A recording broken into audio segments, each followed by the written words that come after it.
మొన్న దుబ్బాకలో నేను అదేవిధంగా అక్కడ స్థానిక శాసనసభ్యుడు అదేవిధంగా అక్కడ స్థానిక ఎంపీ రఘునందన్ రావు గారు కళ్యాణ లక్ష్మి షాదీ ముబారక్ చెక్కుల పంపిణీ కార్యక్రమాన్ని ఏర్పాటు చేస్తే ఒక ఇన్ఛార్జ్ మినిస్టర్గా నేను అక్కడ ఆ కార్యక్రమానికి అటెండ్ అవ్వడం జరిగింది.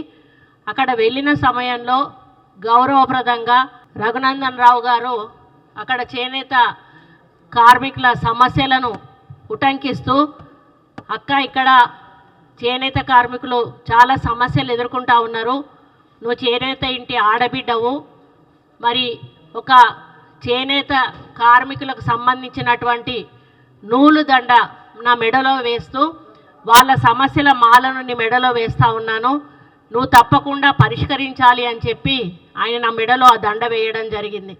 ఆ దండ వేసేటప్పుడు కూడా నేను చూశాను ఎన్ని కలర్లు ఉన్నాయి అని అంటే 2 కలర్లు దండక ఉన్నాయి, 3వ కలరు తెల్ల కలరు కింద వేలాడబెట్టున్నది. ఎందుకంటే 2 కలర్లు వేస్తే అది బీజేపీ జెండా అవుతుంది అనేటువంటి ఆలోచనతోటి నేను వేయించుకోవద్దు అనుకున్నా. అక్క మీరు వద్దంటారని కింద తెల్లది కూడా నేను అటాచ్ చేశానని చెప్పి వేయడం జరిగింది. ఇది ఆ దండ, ఇది ఒక జాతీయ పతాకానికి సంబంధించిన కలర్ ఇది. అదేవిధంగా ఈ నూలు అనేది మరి వాళ్ళ వృత్తికి సంబంధించింది, చేనేత కార్మికుల వృత్తికి సంబంధించింది, చాలా పవిత్రమైనది. దీనిలో అంటే ఒక పెళ్ళికి సంబంధించిన విశిష్టత ఇందులో ఏమీ లేదు. ఇది ఈ నూలు అనేది లేకపోతే ఈరోజు మన మానాలు అనేటివి ఉండేటివి కావు. ఈరోజు మనం అందరం బట్ట కట్టుకొని తిరుగుతూ ఉన్నామంటే కేవలం ఈ నూలు వల్ల, చేనేత కార్మికులు నేస్తున్న నేత బట్ట వల్ల అనేది మనం అందరం కూడా గుర్తించాల్సిన అవసరం ఉన్నది.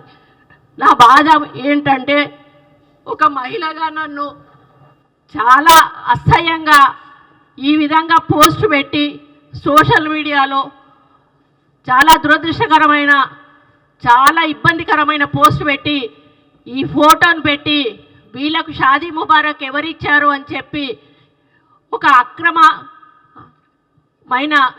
మాటగా దాన్ని చిత్రీకరించి చాలా అవమానపరచడం నాకు చాలా బాధను కలిగిస్తూ ఉంది. నిన్నటి నుంచి కూడా నేను అన్నం తినలేదు, నిద్రపోలేదు. ఒక మహిళగా ఈరోజు వాళ్ళ ఇంట్లో తల్లులు ఉన్నారు, చెల్లెళ్ళు ఉన్నారు, బిడ్డలు ఉన్నారు. టీఆర్ఎస్ వాళ్ళందరూ కూడా ఈరోజు కొంత గ్యాంగ్ను ఏర్పాటు చేసుకొని ఈరోజు వాళ్ళ అధికారం పోయిన పిచ్చిలో ఏం చేస్తున్నారో అర్థం కాకుండా ఒకసారి సీతక్క మీద ట్రోలింగ్ చేశారు, ఒక గిరిజన మహిళను పెట్టుకొని పొన్నం ప్రభాకర్ తోటి, ఇంకోసారి మేయర్ విజయలక్ష్మి గారిని ట్రోల్ చేశారు అక్కడ బోనాల పండుగ దగ్గర. ఈరోజు ఒక దండ ఒక అన్న సమస్యలు చెప్పి ఒక చెల్లికి అన్నకి రాఖీ కడుతుంది చెల్లె, అదే పద్ధతిలో ఒక అన్న అది పూలదండ కూడా కాదు, పూలదండ వేసుకుంటే తప్పు, నేను ఎక్కడ కూడా పూలదండలు వేసుకోను, శాలువాలు కప్పితే తప్పు కాదు, నూలు దండ వేస్తే అసలు కూడా తప్పు కాదు. దాన్ని ఈ విధంగా చిత్రీకరించి మానసికంగా నిన్నటి నుంచి నేను ఆవేదనతో ఉన్నాను. ఆ ఆవేదనను అర్థం చేసుకున్నమ్మా పద్మశాలి కుటుంబ సభ్యులందరూ కూడా వచ్చి ఇక్కడ ప్రెస్ మీట్ పెట్టి సోషల్ మీడియా మీద దౌర్జన్యం చేస్తూ ఉన్నారు. అటువంటి సోషల్ మీడియాను నిరసిస్తూ ఒక ప్రజాస్వామ్య పద్ధతిలో వాళ్ళెళ్ళి టీఆర్ఎస్ భవన్ ముందు social media BRS social media అని దహనం చేస్తూ ఉంటే రాక్షసుల్లాగా లోపల నుంచి వచ్చి తిరిగి మా వ్యక్తుల మీదనే దండయాత్ర చేశారు. మా వాళ్ళు లోపలికి వెళ్ళలేదు, కేవలం రోడ్డు మీద బయట చేస్తున్న కార్యక్రమాన్ని వాళ్ళు వచ్చి మీద పడి కొట్టడం జరిగింది. అంటే ఎంత దార్శికం చేస్తూ ఉన్నారో ఈరోజు అర్థమవుతా ఉంది.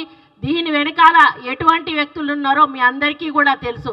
ఈరోజు 10 సంవత్సరాల అధికారం తర్వాత అధికారం కోల్పోయి పిచ్చి పట్టి మరి ఏం చేస్తున్నారో అర్థం కాకుండా దుర్మార్గమైనటువంటి ప్రచారాలు సోషల్ మీడియా ద్వారా చేసి అసలు అంటే చెప్పలేని విధంగా అభ్యంతరకరమైనటువంటి వ్యాఖ్యలు చేస్తూ ఆ ఫోటోలు పెడుతూ ఆ విధానం ఏదైతే ఉందో మరి చాలా బాధ కలిగిస్తూ ఉంది. నేను అదే అడుగుతా ఉన్నాను కేటీఆర్ని, అయ్యా నీ చెల్లె మొన్నటి వరకు కూడా జైల్లోకి పోయి వచ్చింది, నీ చెల్లె జైలుకు పోతే నీకు ఎంత బాధ ఉందో నీకు తెలీదా? నేను ఆడదాన్ని, మరి నా మీద ఈ విధంగా అసభ్యం ప్రచారం చేస్తే మరి ఏ విధంగా బాధపడతానో నీకు అర్థం కాలేదా? మరి ఈరోజు సోషల్ మీడియాని డబ్బులు ఇచ్చి పెంచి పోషించి వాళ్ళని ఇష్టం ఉన్నట్టుగా రాయండ్రా అని చెప్పి సమాజం మీద వదిలిపెట్టి ఇష్టానుసారంగా రాతలు రాయిస్తూ ఈరోజు ఒక గౌరవప్రదమైనటువంటి మంత్రి అయిన నన్ను కూడా ఈరోజు అసభ్య పదజాలంతో సోషల్ మీడియాలో ట్రోల్ చేయడం అనేది, ట్వీట్ చేయడం అనేది నేను జీర్ణించుకోలేకపోతూ ఈరోజు ఈ వేదిక మీద నుంచి టీఆర్ఎస్ నాయకులను, కేటీఆర్ని, హరీష్ రావుని, కేసీఆర్ని అందరినీ ఒకటే ప్రశ్నిస్తూ ఉన్నాను. మీ ఇంట్లో ఆడవాళ్ళు ఉన్నారు, ఇదే పద్ధతిలో మీ ఇంటి ఆడవాళ్ళ మీద ట్రోల్ చేస్తే ఏ విధంగా ఉంటుందో ఒక్కసారి ఆలోచించాల్సిన అవసరం ఉన్నది. మీరు 10 సంవత్సరాలు మంత్రులుగా ఉన్నారు, అధికారంలో ఉన్నారు, మహిళలకు గౌరవం ఇవ్వాల్సిన అవసరం మీకున్నది. మహిళలకు ఉచిత బస్సు పెడితే 100 కేటీఆర్ డిస్కో డ్యాన్స్ చేసుకోవడానికి మహిళలకు ఉచిత బస్సులు పెట్టిండ్రా అని అంటాడు. ఒక ఆమె నాకు 3 బిడ్డలు, అయ్యా నాకు సహాయం చేయండి అంటే నువ్వెవరి కోసం కన్నావు బిడ్డలను? సమాజం కోసం కన్నావా, నా కోసం కన్నావా అనేటువంటి మాట కేటీఆర్ మాట్లాడతాడు. అంటే వాళ్ళకు మహిళలు అంటే చాలా చులకన. నేను వాళ్ళ పార్టీలో మంత్రిగా మన ఎమ్మెల్యేగా ఉన్నప్పుడు ఒక్క మహిళా మంత్రిని కూడా ఇవ్వలేదు. అంటే ఇవ్వాల్సి వస్తే నాకు ఇవ్వాల్సి వస్తుంది, మరి ఆమె కొంచెం ఎక్కువ మాట్లాడుతుంది కాబట్టి ఆమెకి ఇవ్వద్దు అన్నటువంటి ఆలోచనతోటి నాకు మంత్రి పదవి కూడా ఆ రోజు ఇవ్వలేదు. ఇవ్వకపోయినా కూడా నేను ఏ రోజు కూడా మాట్లాడలేదు. ఆ రోజు నాకు ఎటువంటి అగౌరవం జరగలేదు కాబట్టి నేను ఆ పార్టీలో ఉన్నా. ఎప్పుడైతే అక్కడ అగౌరవం జరిగింది, పార్టీ టికెట్ ఇవ్వలేదు, ఆ రోజు ఇండైరెక్ట్గా మమ్మల్ని అగౌరవపరిచారు కాబట్టే వచ్చాను. కానీ రెండోసారి అధికారంలోకి వచ్చినాక టీఆర్ఎస్లో చాలా మార్పు వచ్చింది. ఆ మార్పుతోటి డబ్బులు కోట్ల రూపాయలు సంపాదించుకొని అహంకారము, బలుపు వచ్చి ఆ బలుపుతోటి ఏం చేస్తున్నారో కన్ను మిన్ను కానకుండా ప్రజల సొమ్మంతా కోట్ల రూపాయలు దండుకొని ఈరోజు ఒకటేసారి అధికారం పోగానే పిచ్చి పట్టి ఈరోజు బజార్లో మనుషుల కన్నా అధ్వానం, పశువుల కన్నా అధ్వానం. పశువుల కన్నా కొంత నీతి నియమం ఉంటుంది, కానీ ఈరోజు ఆ నీతి నియమాలు మరిచి పశువుల కంటే అధ్వానంగా ఈరోజు పోస్టులు పెట్టిస్తూ మరి మాలాంటి వాళ్ళని అవమానపరుస్తున్న కేటీఆర్ కబడ్దార్ అని చెప్తా ఉన్నాను. ఇక ముందు మీ సోషల్ మీడియాలో ఇట్లాంటి పోస్టులు పెడితే క్షమించేది లేదు అని కూడా చెప్తా ఉన్నాను. మా కార్యకర్తలను కొట్టినందుకు మూల్యం కూడా చెల్లించుకోవాల్సిన అవసరం ఏర్పడుతుందని కూడా చెప్తా ఉన్నాను. నాలాంటి ఆడబిడ్డ శాపం తప్పకుండా తగులుతుంది. నా జీవితంలో ఈ రోజు వరకు నాకు ఒక చిన్న మచ్చ కూడా నా రాజకీయ జీవితంలో లేదు. నేనంటే ప్రతి పార్టీలోని నాయకులు కూడా నన్ను గౌరవిస్తారు. అక్క అని నోటి నిండా పిలిచి నాతో మాట్లాడతారు. ఈరోజు ఆంధ్ర రాష్ట్రానికి వెళ్తే నన్ను అందరూ అక్క అని పిలుస్తారు, నా భర్తను అందరూ కూడా బావ అని పిలుస్తారు.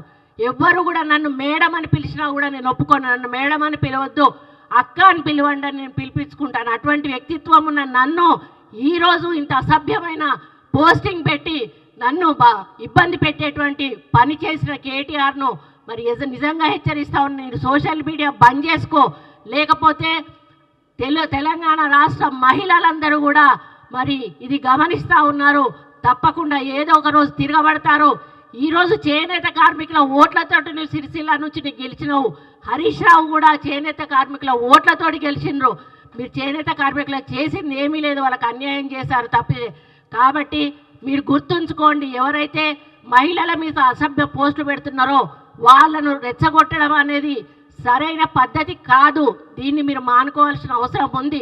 మీరు ప్రభుత్వం ఏదైనా తప్పులు చేస్తే వాటి మీద మీరు మాట్లాడండి, మాకేం అభ్యంతరం లేదు. అవి తీసుకుంటాం, తప్పులుంటే సరిదిద్దుకుంటాం.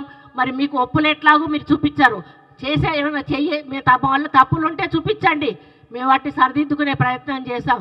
కానీ ఈ విధంగా మానసిక వేదన కలిగించేటువంటి, కుటుంబాల్లో ఇబ్బందులు కలిగించేటువంటి పోస్టులు పెట్టి మరి ఒక మంత్రి అని, మహిళ అనే గౌరవం లేకుండా ఈరోజు మీరు చేసినటువంటి కార్యక్రమం ఏదైతే ఉందో మొత్తం యావత్ ప్రపంచంలోని మహిళలందరూ కూడా దీన్ని గమనిస్తారు. తప్పకుండా అందరూ కూడా దీన్ని వ్యతిరేకిస్తారన్న విషయాన్ని గుర్తుపెట్టుకోండి. నేను ఒక్కటి అడుగుతా, ఇది తీసుకెళ్ళి నీ చెల్లెకు చూపెట్టు కరెక్ట్ అని చెప్తుందా, నీ తల్లికి చూపెట్టు కరెక్ట్ అని చెప్తుందా, నీకు ఇంకెవరైనా మీ చుట్టాలుంటే మహిళలకు చూపెట్టు కరెక్ట్ అని చెప్తుందా? ఇది ఇంత దారుణంగా ఇటువంటి పోస్టులు పెట్టి ఒక గిరిజన మహిళను, ఒక బీసీ మహిళ, నేను ఒక బీసీ మహిళ విజయలక్ష్మి గారిని ఈరోజు ఇంత అవమానంగా, ఇంత అసభ్యంగా మమ్మల్ని ప్రచారం చేయడం అనేది చాలా దారుణం. కాబట్టి దీన్ని తీవ్రంగా ఖండిస్తూ మరి దీన్ని మేము ఆల్రెడీ సైబర్ క్రైమ్కు ఇవ్వడం జరిగింది. సైబర్ క్రైమ్ వారు తప్పకుండా యాక్షన్ తీసుకోమని వారిని కోరడం జరిగింది. ఇక ముందు ఇట్లాంటి పోస్టులు పెడితే మాత్రం సహించేది లేదు అని చెప్పి కూడా నేను తెలియజేస్తూ ఉన్నాను. ఖబర్దార్ కేసీఆర్, మరి ఇండైరెక్ట్గా నువ్వు చేస్తున్న ఈ పిన్ ప్రజలందరూ గమనిస్తూ ఉన్నారు. ఇంకా మీరే ప్రభుత్వంలో ఉన్నారని అనుకుంటున్నారేమో, దయచేసి అది మర్చిపోండి. ఈరోజు కాంగ్రెస్ ప్రభుత్వం రేవంత్ రెడ్డి గారి నాయకత్వంలో ప్రజా సంక్షేమము, అభివృద్ధి, హెల్త్, ఎడ్యుకేషన్ అనే వాటిని మరి ఒక ముందుకు తీసుకుపోతున్న సమయంలో మీరు మధ్యలో మరి ప్రభుత్వం చేస్తున్న కార్యక్రమాలు ఒప్పుకోకుండా ఇలాంటి తప్పుడు ప్రచారాలు, అసభ్యకరమైన ప్రచారాలు చేసి మరి దయచేసి మీరు ప్రజల కోపానికి ఆహుతులు కావద్దని చెప్పి హెచ్చరిస్తూ, నేను నిజంగా మానసికంగా చాలా బాధతోటి దుఃఖం వస్తూ ఉంది. నాకు అసలు ఏం చేయాలో తెలియట్లేదు. నిన్నటి నుంచి కూడా నిన్న ఏడ్ చేశా, నాకు అది చూడంగానే ఏడుపు వచ్చేసింది. ఇది చాలా బాధాకరం. దీన్ని దయచేసి మీడియా మిత్రులందరూ కూడా, మనకు ఫ్యామిలీలు ఉంటాయి, మనకు మహిళలు ఉంటారు. బయటికి పోతే మన అర్ధరాత్రి ఆడవాళ్ళు బయటికి పోయినప్పుడే మనకు నిజమైన స్వాతంత్రం వచ్చిందని ఆనాడు మహాత్మా గాంధీ చెప్పాడు. కానీ ఈరోజు నాలాంటి మహిళ ఇంట్లో కూడా ఉండలేనటువంటి పరిస్థితి ఈ టీఆర్ఎస్ నాయకులు, బీఆర్ఎస్ నాయకులు మరి సోషల్ మీడియా ద్వారా తీసుకొస్తూ ఉన్నారు. కాబట్టి దీనికి ఎక్కడొక దగ్గర అంతం పలకాల్సిన అవసరం ఉన్నది. నేను ఇదే అంతం కావాలని కోరుకుంటా ఉన్నాను. దీని తర్వాత ఇటువంటిది ఏ ఒక్క పోస్ట్ పెట్టినా కూడా మరి దాని మీద తీవ్రమైన చర్యలు ప్రభుత్వం తరఫున కానీ మా పార్టీ తరఫున కానీ ఉంటాయని నేను హెచ్చరిస్తూ, ఇక ముందు ఇటువంటి చేయడం మానుకోవాలని మరి సోషల్ మీడియా వాళ్ళని, అదేవిధంగా కేటీఆర్ని, బీఆర్ఎస్ పార్టీ నాయకులందరినీ కూడా హెచ్చరిస్తూ, ఖబర్దార్ కాంగ్రెస్ పార్టీ చూస్తూ ఊరుకోదు. మరి నా మీద ఈరోజు చేసిన దాంతో ఆగిపోవాలి. ఇక ముందు ఇటువంటి దరిద్రమైనటువంటి దుష్ప్రచారాలు చేయడం మానేయండి అని చెప్పి పాప రఘునందన్ రావు గారు నాకు ఫోన్ చేసి, అక్క నీ దండం పెడతా, నీ కాలు మొక్తా, నన్ను క్షమించక్క అని చెప్పి ఆయన అన్నాడు. ఆయన ఎంత బాధపడుతున్నాడంటే, ఒక సిస్టర్ లాగా ఇప్పుడు మనం ఏదైతే అన్నకు రాఖీ కడతామో అదే పద్ధతిలో ఆయన ఒక నూలు దండను వేస్తే దాన్ని ఈ పద్ధతిలో వాళ్ళు ప్రచారం చేయడం ఏదైతే ఉందో, వాళ్ళు ఏదంటే మన అటవీ జాత వాళ్ళు ఉంటారు కదా, వాళ్ళలాగా అనిపిస్తూ ఉన్నది. మానవులు ఒక రోజు బట్టలు లేకుండా ఆకులు కట్టుకునేవాళ్ళు. ఈరోజు మనం బట్టలు కట్టుకుంటున్నామంటే ఎవరిదయ్యా? మార్కండేయుడు దయ వల్ల ఆయన నూలు పోగును తయారు చేస్తాను. నూలు పోగు ద్వారా ఈరోజు మనం బట్టలు కట్టుకుంటున్నాం. మరి నువ్వు సిగ్గు లజ్జ ఉంటే నేను ఒకటే చెప్తానా, చేనేత అని దాన్ని అవమానించావు నూలుని, నువ్వు బట్టలు లేకుండా బజార్లో తిరుగు అని చెప్పి నేను కేటీఆర్ని అడుగుతా ఉన్నాను. అప్పుడు నీకు చేనేత విలువ తెలుస్తుంది, చేనేత నూలు విలువ తెలుస్తుంది. నీకు నూలు విలువ తెలియకుండా ఈ విధంగా ప్రచారం చేయడం ఏదైతే ఉందో చాలా బాధాకరం. నూలు విలువ తెలిసిన వాడు అయితే నువ్వు బట్టలు ఇప్పి బజార్లో తిరుగు, లేకపోతే క్షమాపణ చెప్పి తప్పైంది అని చెప్పి ఇంకొకసారి అట్లాంటి పోస్టులు రాయకుండా చూసుకోవాల్సిన బాధ్యత నీ మీద ఉంది కేటీఆర్. ఒకవేళ నువ్వు చేయకపోతే ఇంకోసారి ఇట్లాంటి పోస్టులు పెడితే నిన్ను బట్టలిప్పించి ఉరికిచ్చే కార్యక్రమం తప్పకుండా కాంగ్రెస్ పార్టీ కార్యకర్తలు, నాయకులు చేస్తారనే విషయాన్ని మరి మర్చిపోవద్దు అని హెచ్చరిస్తూ, మరి నేను దీన్ని చాలా తీవ్రంగా ముందు జరగొద్దని కోరుకుంటూ, అది స్పీకర్ నోటికి తీసుకెళ్ళాము. పార్టీ తరఫున మేము అంతా అంటే ఏదో వేసేసారులే అంతటితో ఆగిపోతుంది అనుకున్నాము. కానీ ఈరోజు ఇక్కడ దాకా వచ్చినప్పుడు ఆగిపోయే ప్రసక్తే లేదు. ఇక సీఎం గారు నోటీస్కు కూడా వెళ్ళింది. ఇక ముందు ఇట్లాంటివి పూర్తిగా జరగకుండా యాక్షన్ తీసుకోమని చెప్పి సీఎం గారు ఆల్రెడీ ఇన్స్ట్రక్షన్స్ కూడా ఇవ్వడం జరిగింది. అదే కదా, వాళ్ళు మనుషులు కాదు మృగాలని చెప్తున్నది కదా. స్పీకర్ గారు వారి పరిధిలోది వారు తీసుకుంటారు, వాళ్ళని మేము ఆదేశించే వాళ్ళం కాదు. కానీ మా తరఫున మాత్రం అన్నీ ఖండిస్తూ ఉన్నాము. ఇక ముందు ఇట్లాంటివి జరగకుండా సీఎం గారు మరియు పిసిసి అధ్యక్షులు కూడా చాలా సీరియస్గా తీసుకున్నారు. మరి దాన్ని ఇక ముందు జరగకుండా చూసుకునే బాధ్యత మాది. ఇక ముందు జరిగితే ఏం చేయాలో చేసే బాధ్యత కూడా మాది. వాళ్ళు ఉన్నత వర్గానికి చెందిన బలుపు ఒకటి వాళ్ళకు ఉన్నది. బలుపు ఉంటే ఉంచుకొనియండి, పైసలు ఉంటే ఉంచుకొనియండి. కానీ ఒక అణగారిన వర్గాల ఏంట ఈయన పడితే ఈరోజు వాళ్ళ ఓట్లు లేదే మీరు గెలిచారా? ఈరోజు అక్కడ చేనేత కార్మికుల ఓట్లున్నాయి, మైనారిటీ ఓట్లున్నాయి, ఎస్సీ ఎస్టీ బీసీ ఓట్లున్నాయి. ఇవన్నీ వేసుకొని ఈరోజు మీరు మరి అక్కడ గెలిచారు. ఈరోజు మళ్ళీ మమ్మల్ని కించపరుస్తూ ఈరోజు పోస్టులు చేస్తూ ఉన్నారు.